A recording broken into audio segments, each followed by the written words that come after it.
అమ్మాయి నిద్ర లెగిసి పక్కన ఉన్న డ్రైవర్ని చూసి షాక్ అవుతుంది. వెంటనే కంగారుగా లేచి, చీ ఏం చేశాను నేను అని చిరాకు పడుతుంటుంది. ఆమె బట్టల్ని చూసి ఏడుస్తుంటుంది.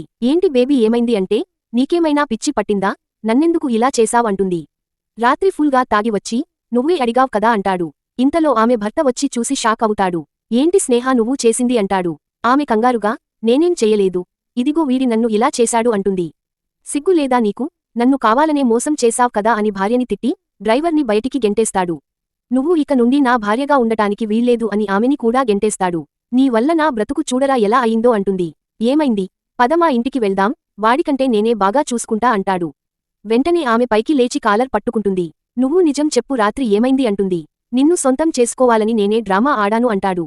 కేవలం నీ స్వార్థం కోసం నా జీవితం నాశనం చేసేశావ్, ఇప్పుడు నేను ఎక్కడికి వెళ్ళాలి, నా కుటుంబం పరువు నా వల్ల నాశనం అయిపోయింది అని ఏడుస్తుంటుంది. మేడం ఏడవకు, ఇదిగో ఈ కర్చీఫ్ తీసుకో అని ఇస్తాడు. ఇలా చెయ్యాలని నేను అనుకోలేదు, మీ భర్తనే మిమ్మల్ని వదిలించుకోవటానికి ఇలా చేశాడు అని నిజం చెప్పేస్తాడు. తర్వాత ఏం జరిగిందో మీరు చూసే ముందు, మీలో ఎంతమందికి ఎగ్జామ్స్ అంటే భయమో వాళ్ళు వీడియోకి లైక్ చేసి, ఏ ఎగ్జామ్కి బాగా భయపడ్డారో కామెంట్ పెట్టండి. చూద్దాం ఎంతమంది నిజాయితీగా ఒప్పుకుంటారో. అవును మేడం, లేదంటే నాకంత ధైర్యం ఎక్కడిది, వాడు రెండో పెళ్లి చేసుకోవటానికి మిమ్మల్ని ఇలా వదిలించుకున్నాడు అని చెప్తాడు.